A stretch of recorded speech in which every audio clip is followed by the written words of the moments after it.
বিসমিল্লাহির রহমানির রহিম।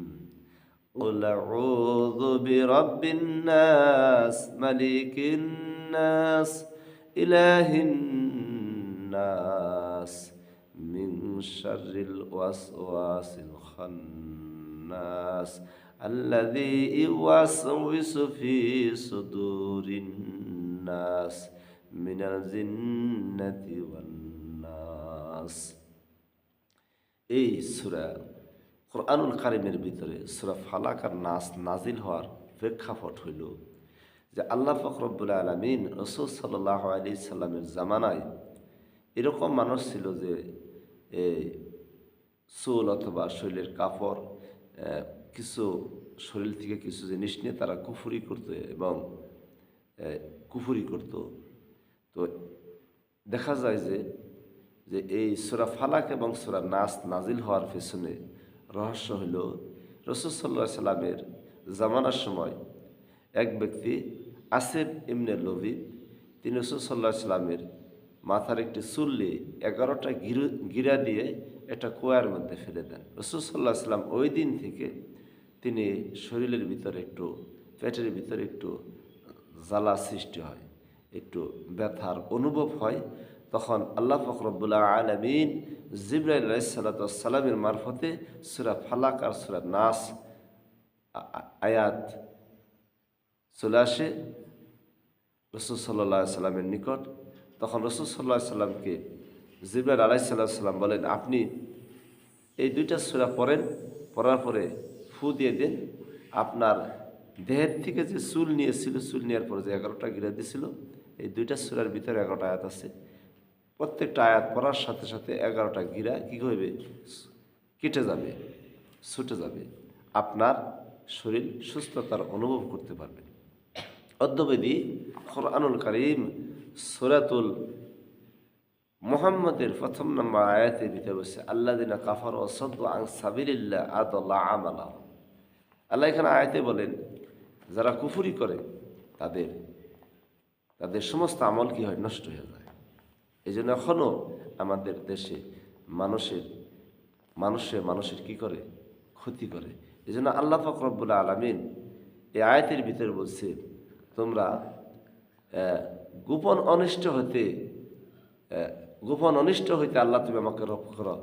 মানুষের অন্তরের ভিতরে যে ওয়াসা দেয়, মানুষের অন্তরের কুমন্দ্রতা হইতে আল্লাহ তুমি আমাকে হেফাজত করো, জিন ও মানব হইতে আমাকে হেফাজত করো।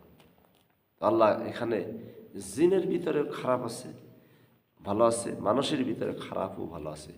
এই জন্য হাদিসে রাসূলুল্লাহ সাল্লাল্লাহু আলাইহি সাল্লাম বলেছেন, কোনো ব্যক্তি যদি ফজর নামাজ পড়ার পরে একবার সূরা ফালাক, একবার নাস পড়ে এবং মাগরিবের নামাজের পর একবার সূরা ফালাক পড়ে একবার নাস পড়ে মাথার থেকে সামনের অংশে পা পর্যন্ত মাসহ করে, তাইলে তার শরীরটা কি হয়, তার শরীরের ভিতরে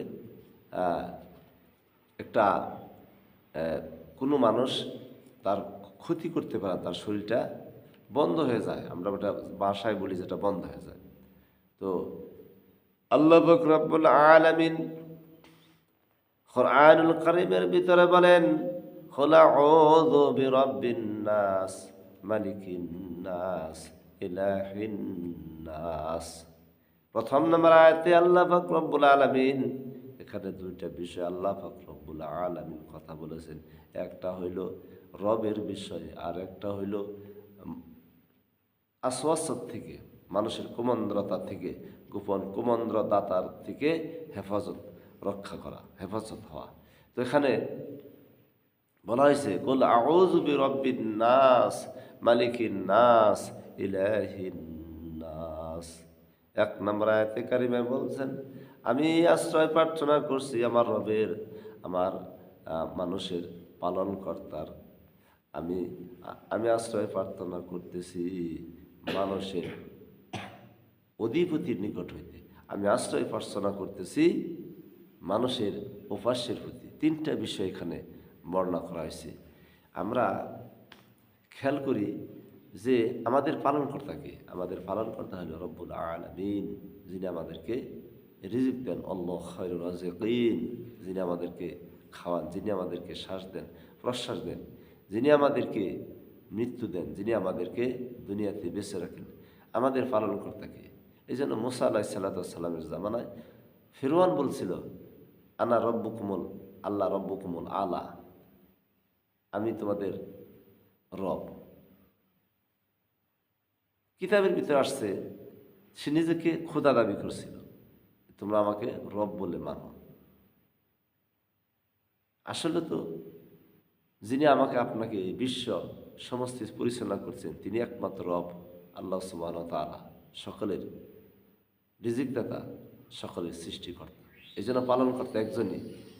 সে মুসা আলাইহিসসালামকে না মানার কারণে তার দাওয়াতকে প্রত্যাখ্যান করার পরে এইরকম ফিরআউনের যে অবস্থা হয়েছিল, যে নিজেকে খোদা দাবি মনে করত। মুসা আলাইহিসসালামের জামানায় মুসা আসবে বলে ওই জামানার ভিতরে 90,000 মহিলার গর্ভপাত নষ্ট করে দিয়েছিল, শুধু মুসার ভয়ে।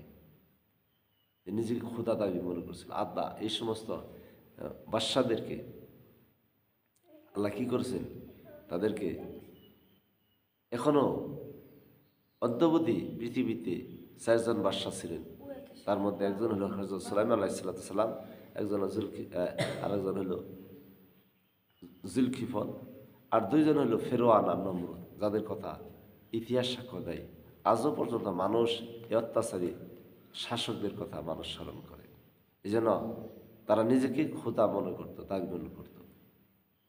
আসলে খোদা তো আমার একজনই, যিনি আমাকে, আমার সৃষ্টিকর্তা, সমস্ত বিশ্বজগতের সৃষ্টিকর্তা।